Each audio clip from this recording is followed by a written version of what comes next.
It's Saturday. It's April. It's April 23rd, 2022. On this morning on CBS, they have a piece of journalism on gerrymandering in New York and then nationwide. So I found this very interesting. I've heard the humans use this word before. They have not, actually I've taped them using this word before, which it doesn't define what it is, what it's used for, why it was created. I mean, every word or letter pattern is designed for some reason. They don't just miraculously or spontaneously come into the human spoken language or urban management system for no reason. There's some kind of campaign, there's some kind of analysis, there's some kind of statistical quantifiable result or reason that it was created. I mean, so I'm thinking to myself, and I'm like, I hear the word. I hear it in echo la chamber in body machina. But my cognitive is still dissident. And I'm sitting. So I'm listening this time, still with no, like blank slate, going, this is not a word in the house. I have no campaigners. There's no, they don't even speak such sounds. So I'm listening to what humans speak about it. Now, in this piece, they actually sought out other white-looking people of, I don't know where their ancestries are from, but they exist. Yeah, I don't go into Brooklyn. So, I mean, like, I just recently went into Brooklyn, and there was white people. I didn't know that they existed in Brooklyn. All the TV shows and the award shows there and the radio in New York, I mean, you'd think that it was taken over by the Congo, because they're the ones who are always like, Brooklyn's ours, like the conquerors, and I'm just, that's frightening. But so now I don't know what exists in Brooklyn. I don't know what exists in Staten Island. I have no reason to go into these areas because I don't know what exists there and how if they're friendly. I mean, it's like different zoned, I don't know. Are you allowed to just cross over into somebody else's neighborhood? I mean, I wouldn't want people just crossing over into mine, but whatever. So I stay respectfully within my station at the moment. So the television flashes that there actually are white people in Brooklyn. News to me. Again, not having any calendar events there, not knowing anybody by name or face or having a purpose or a reason to go there. No reason I would know what actually exists in these other boroughs, being B-R-O, B-O-R-O. And the thing is, borough is spelled B-O and then rough, R-O-U-G-H. That is another reason why I don't go looking for trouble in places I don't belong. So leave that to the number sevens who are whatever, responsible for being brave. So that happened. So they found on the TV other white people, and then they surveyed or polled them, and they were asking them these gerrymandering word, and then they have their reaction. I watched the entire thing once. It left no impression other than I still have no idea what it means or what the use is for. However, there is a not us white representative in the mix who did the data analysis in New York to try to explain. See, I know I've encountered one person very early on, very early stage in my life, who told me that her people organize by district and zone. Those are the sounds. And she asked about my Italians. And I said I had no idea. I only have one Italian I know of in the house, which is my grandfather. And he does not make those sounds. So, in fact, he uses very little sounds, only when we are speaking of his art. So, but the representative that I met early on looks somewhat familial to the man that they're representing, that did the mapping and the explanation, professing, and teaching within this particular journalistic piece, which when I follow his words, I have a clearer understanding from his perspective, but it does not explain for the portion of me that's part of an us, how in summation, calculation, in action, and in motion, what they're actually being used for. So then I had to use my higher thought process and write the word down and see, okay, so now if alphabetically they, like in their other language systems, they use symbols, which are totally foreign to me, but they're like little pictures, like little pictograms. I think they call them ideographs of some sort, almost like a mini cartouche. Which is what the Egyptians used to use in like hieroglyphics or glyphs.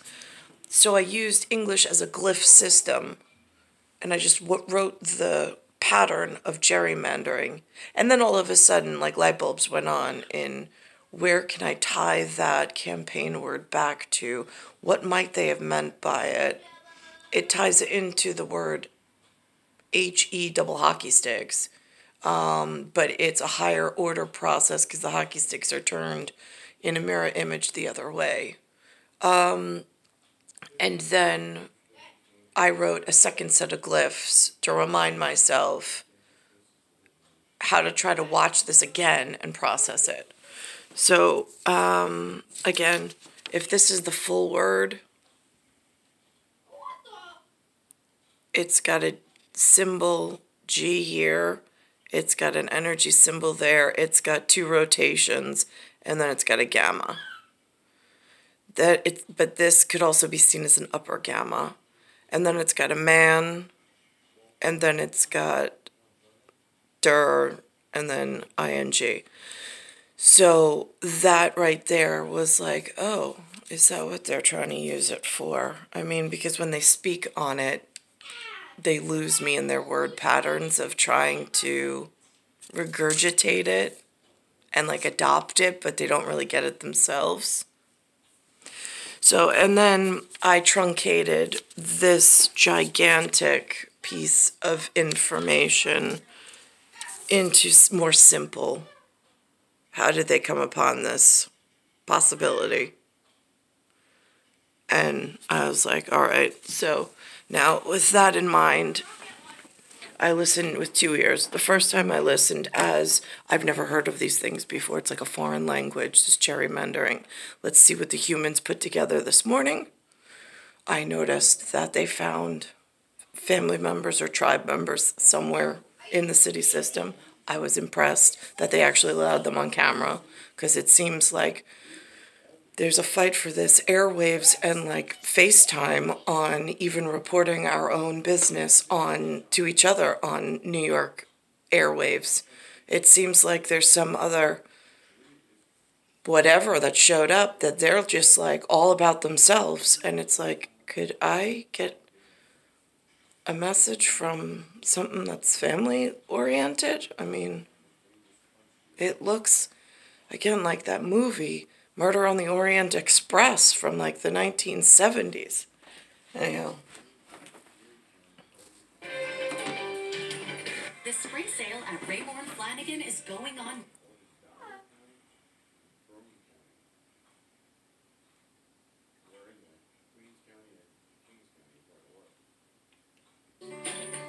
Welcome back to CBS Saturday Morning. On Friday, voting rights groups sued Florida after Governor Ron DeSantis signed into law congressional maps that he drew and were approved by the state's Republican-controlled legislature.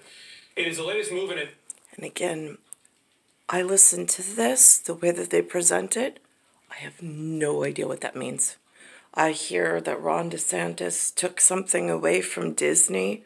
Now, is that like him punishing? Because Disney, like Whoopi Goldberg seems to be like their representative on the front face of The View for some reason.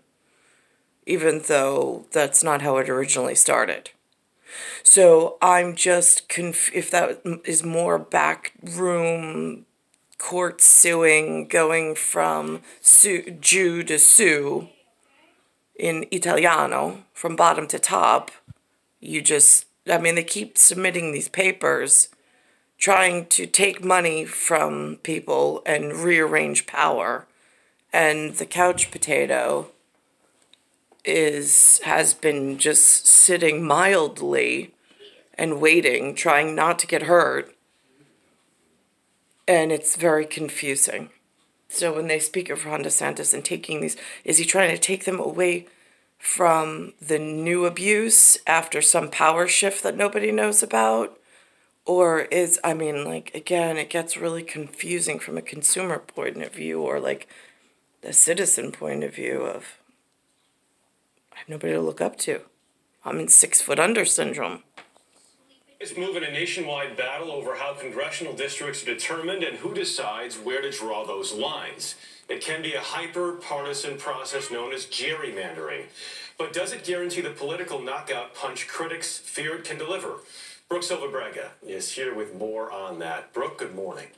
I also noticed after the other day when I had this purple bed thing that they put on in a commercial, a very strange, like once in a lifetime kind of a commercial, because I haven't seen it since, just stuck into my daily programming, and referencing some kind of over the head between the cranial region, or the corona region, corona suture region, between the parietal sutures, and the orbital being higher, and then something outside of orbital in atmosphere and ethos that is like a second compression animal of some sort. They put a purple whatever in, however compression is working in some fashion or not working. And they represented it by this color, which now this whole gerrymandering thing is really interesting because it's coming through in this color this morning, the way that they're representing it. Good morning. Well, we should say at the outset, even with the best intentions, drawing these lines is hard. The district should be relatively compact, but not too funny-shaped. They should treat the two parties fairly, but are also expected to give specific communities, like ethnic groups, a chance at picking their own representative. Juggling all that can be difficult, but the results get even weirder, we found, when political motives and... Now, ethnic groups, are that when they're homogeneous? Or is that throwing into this problem all of the new arrivals that nobody was really expecting when they wrote out the language the first time? Enter the picture, too. This is Staten Island. Good working class people. New York City's only right-leaning borough. Blue-collar people around here. Sir, are you a registered Democrat? And this is Park Slope and Carroll Gardens in Brooklyn. The row houses and coffee shops. One of America's most ardent liberal enclaves. I think it's probably less working class than Staten Island. You know, it's very different. And yet, these two conflicting flavors of America. What are you drinking? What's in your cup? A cappuccino. are about to be poured together into one unlikely congressional district. This part of Brooklyn has now been joined with Staten Island. Oh, really? This was Staten Island? Yeah. Well, how? That doesn't make any sense. Yeah, I don't know how good that would be. I told you I don't like it. I just don't get how they are allowed to do that. In a word, gerrymandering. New York is a gerrymander committed by the Democratic Party. Professor Sam Wong runs the Princeton Gerrymandering Project, which uses math to grade congressional maps and spot where politics.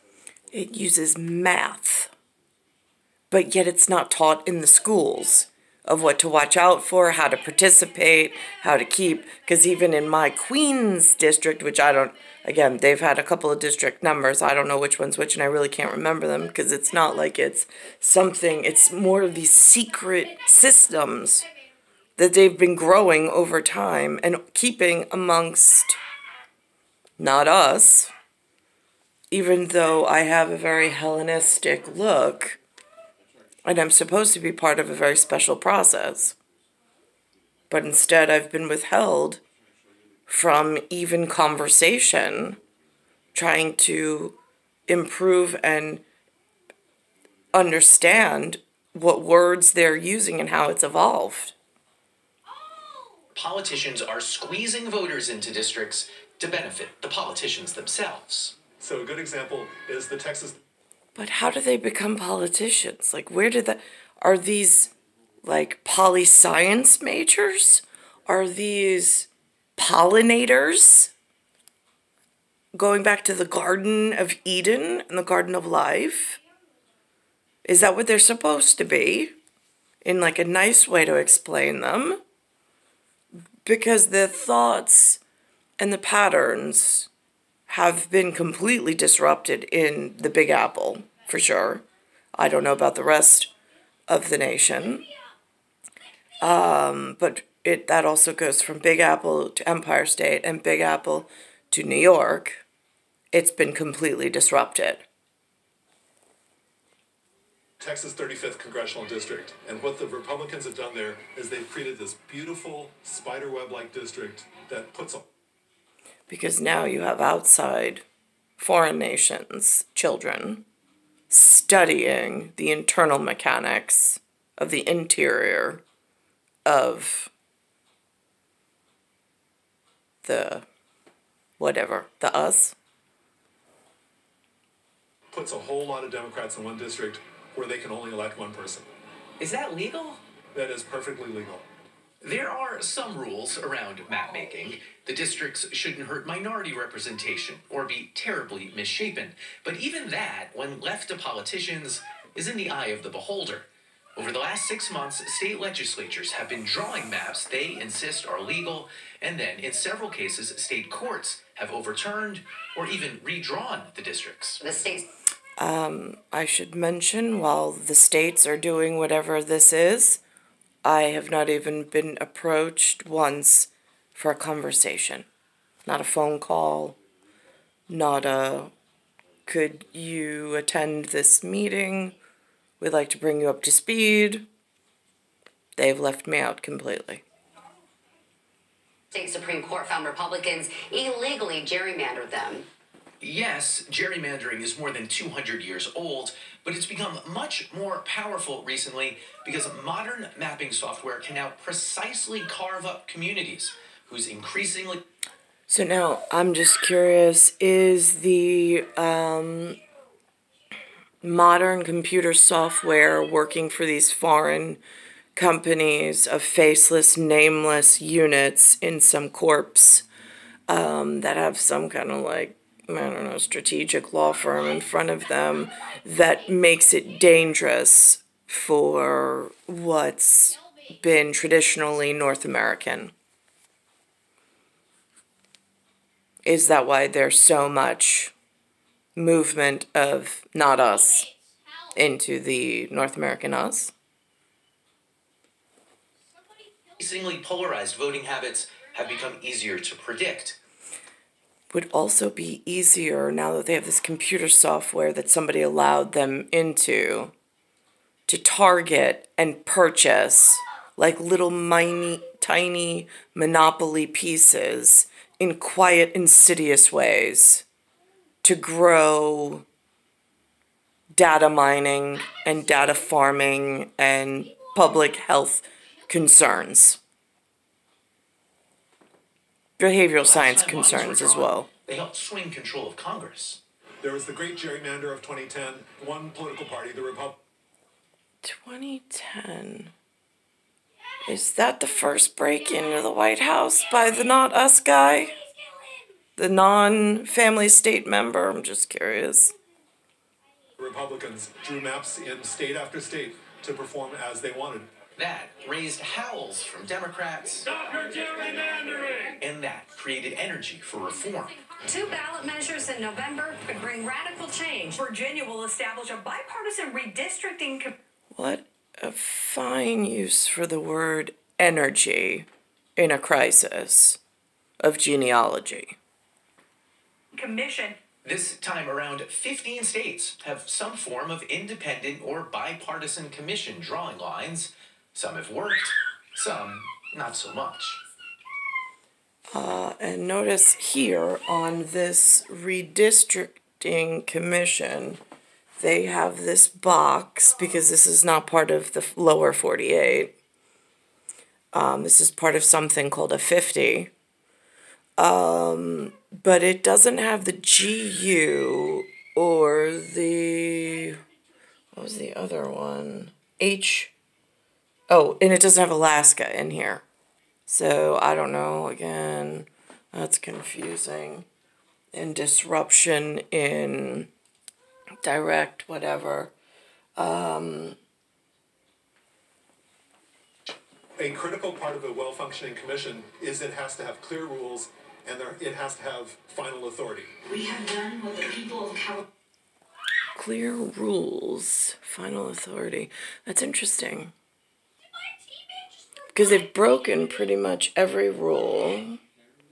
They've moved rules around. They've made it more difficult. They've trampled on people that are supposed to be in charge of this level of stuff. And they've completely overwritten the system in some quiet coup type event that then they don't even speak of. They just keep quietly waiting for some shoes to be created or shoes to drop. Like, there's a saying here, I'm so nervous, I'm just like waiting for the other shoe to drop. Yeah, when the shoes drop, the tanks roll off. It's like a railway, kind of like train wreck kind of a phrase. California tasked us to do. California's citizen. Just so the raw intelligence that keeps saying they are against war. Right, and then you got this stuff going on in quiet, secret community of, I've never met any of them, and there's some real problems going on. Citizen Commission successfully drew the state's new lines. Average New Yorkers had the opportunity to weigh in on their district lines. But New York's commission had no real authority. So Democratic lawmakers. Oh, no real authority. Wait, let's go back to that photo for a minute. I don't really think any of them were like Irish, Italian descent. Average New Yorkers had the opportunity to weigh in on their... Now, he is supposedly New York State Independent Redistricting Commission. How?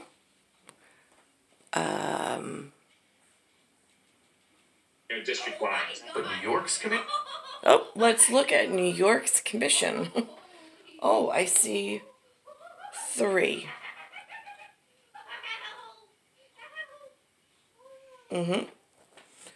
So here's what they're, I'm not even a face on this, there's 2 spots. I'm not even a face on the screen. I'm a Hellenistic.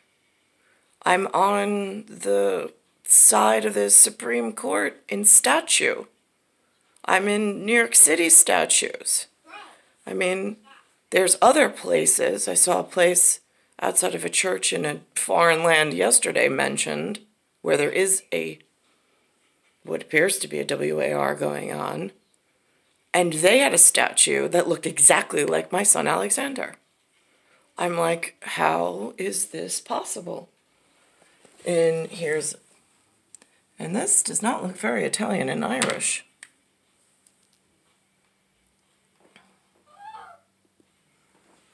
But somehow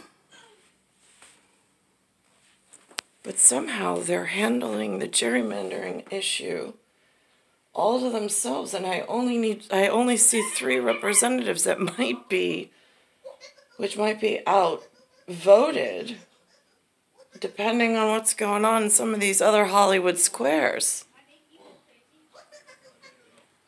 Commission had no real authority, so Democratic lawmakers just... But they admit they had no real authority.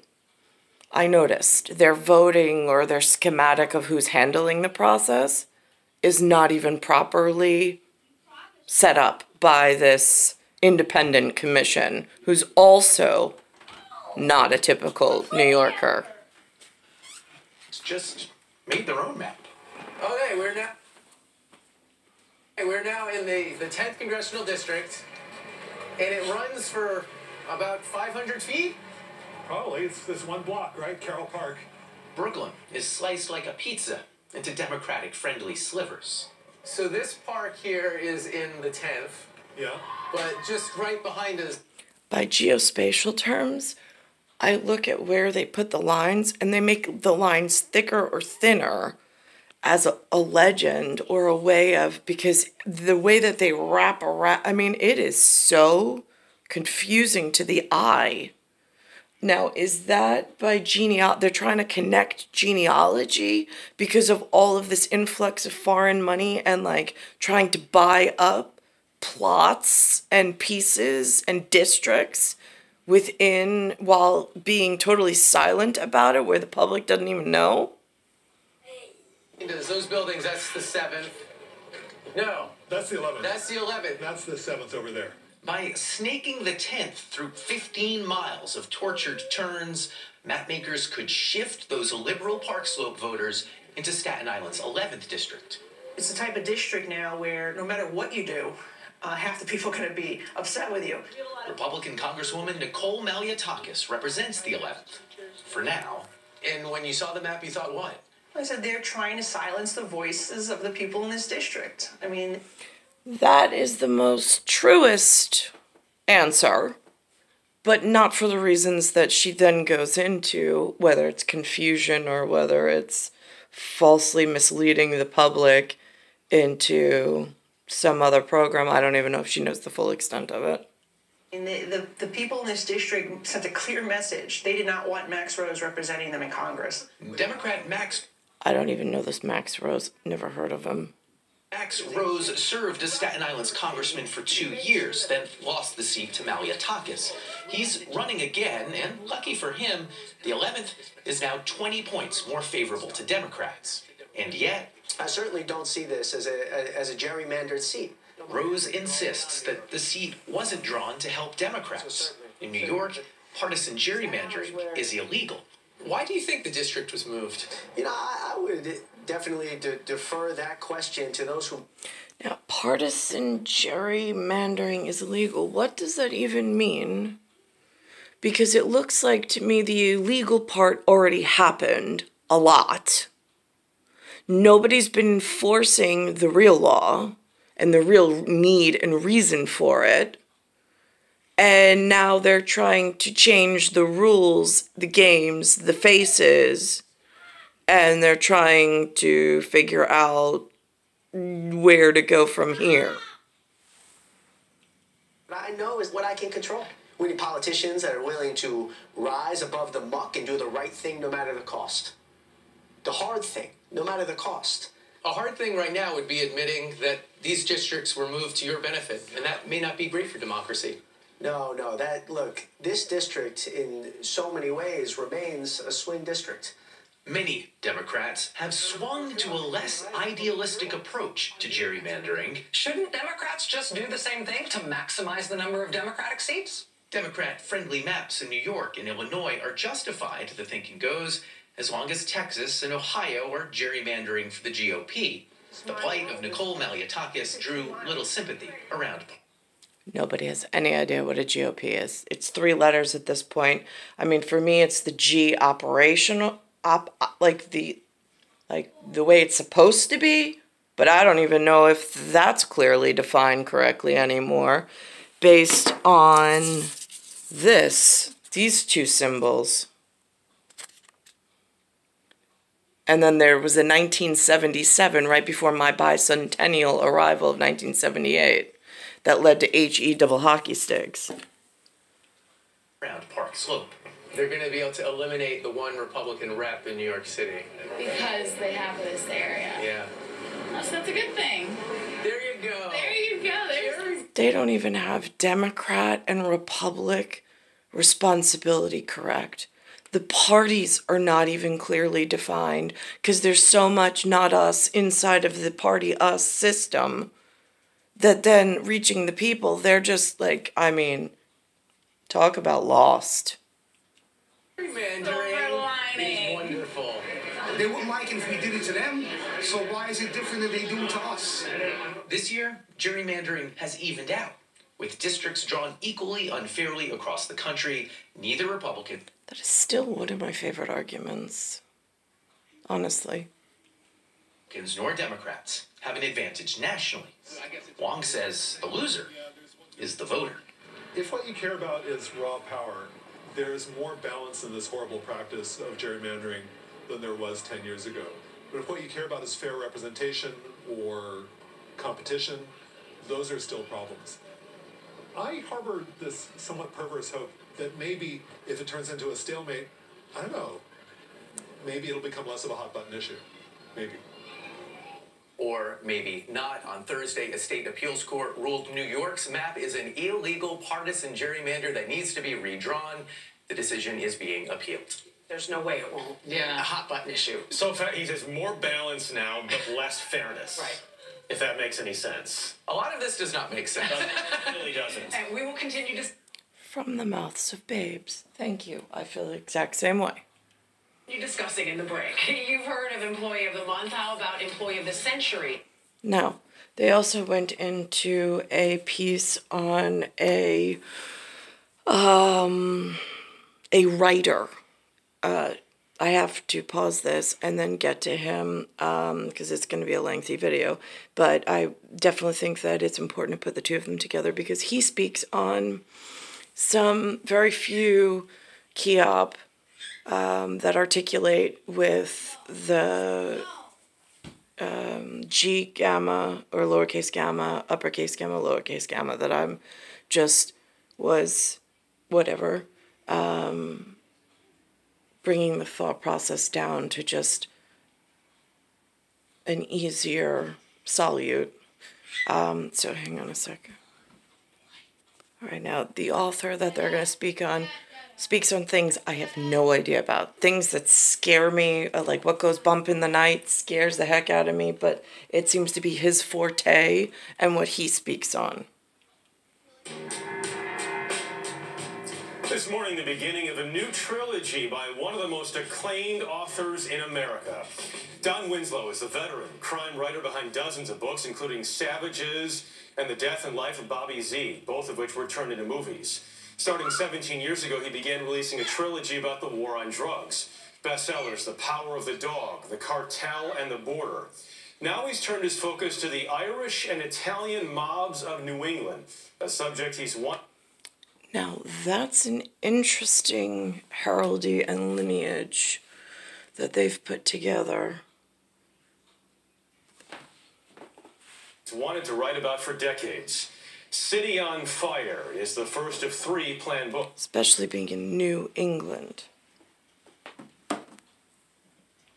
And books. A beginning for him, and as we learned, also an end. Danny Ryan watches the woman come out of the water like a vision emerging from his dreams of the sea. Except she's real, and she's going to be trouble. Women that beautiful usually are. The book starts right here. East Matunic State Beach. This is actually called Jerusalem. Don Winslow's epic new trilogy starts in the place he knows better than anywhere else. The place that raised him. Coastal Rhode Island. How much of the book is rooted in real history?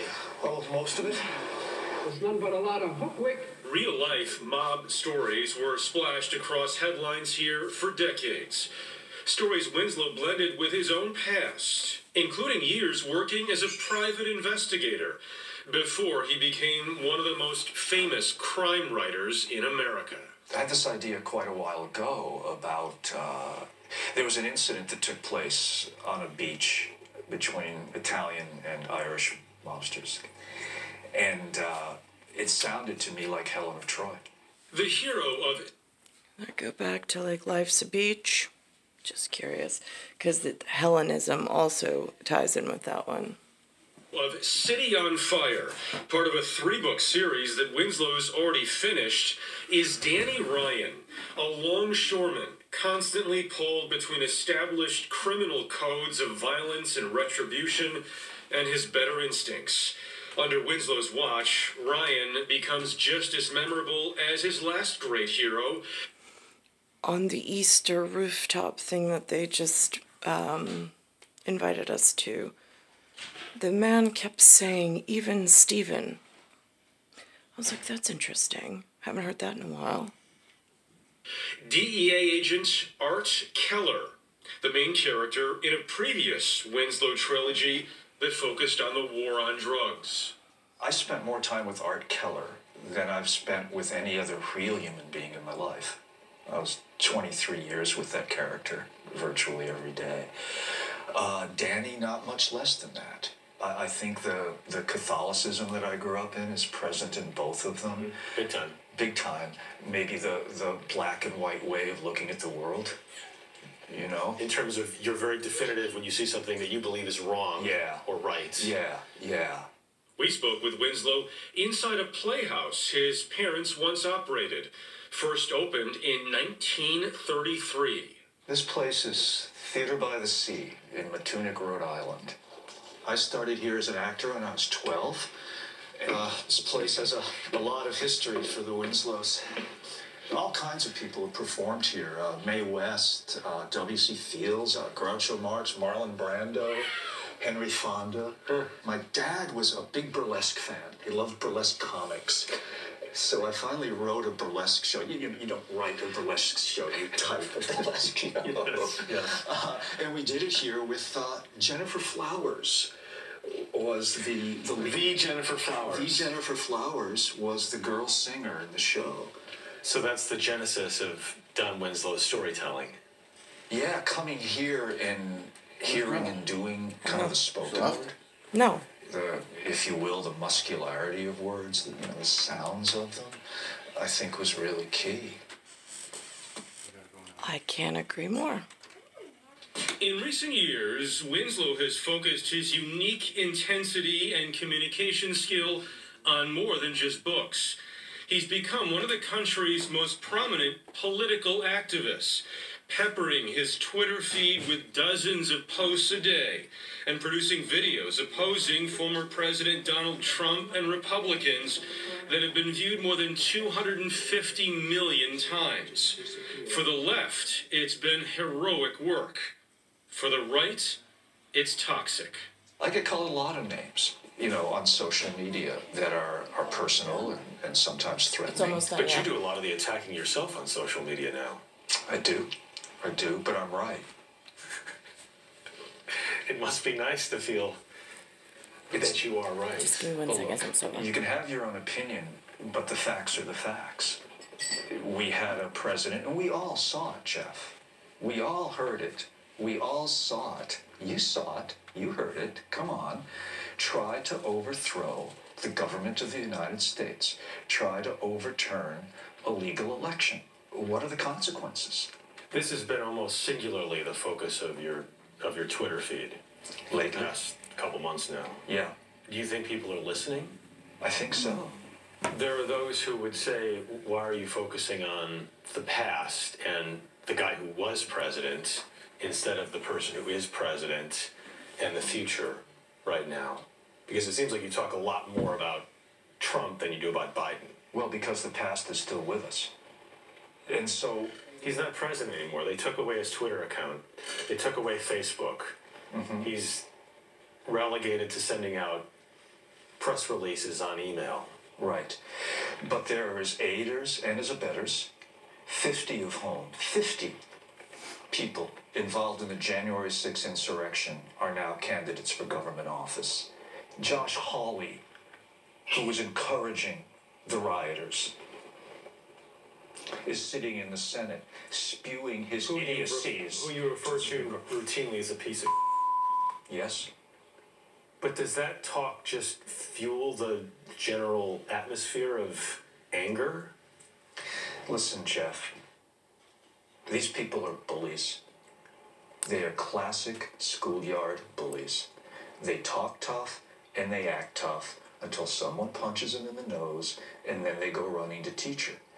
I have no problem, metaphorically speaking, punching them in the nose. It needs to happen. Because Winslow believes these times are so extraordinary, he says it's time to refocus his full attention. So even though he is still at the full height of his book-writing powers, he surprised us with an announcement. Book number 3 is going to be my last published book. I am going to retire. You're retiring? Yes. Why? It's time to do something else. I want to continue on speaking out where I see what I think is wrong. That's a big deal. It is a big deal, and it's not a decision that I made easily, you know. I think, Jeff, I've told the stories that I want to tell.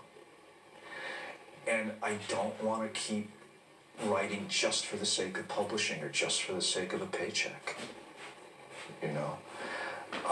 So I think now is the time. Strawberry, blueberry, I have. Wow. Don is also constantly supporting and encouraging other writers on his Twitter feed and other places. He says he wants to continue to do that, to bring up that next generation of writers. But hats off to his writing career. I mean, it's not easy to write a good book. Never mind a trilogy, never mind 2 trilogies, never mind all the other books that he's done. And we're curious, does he have political aspirations?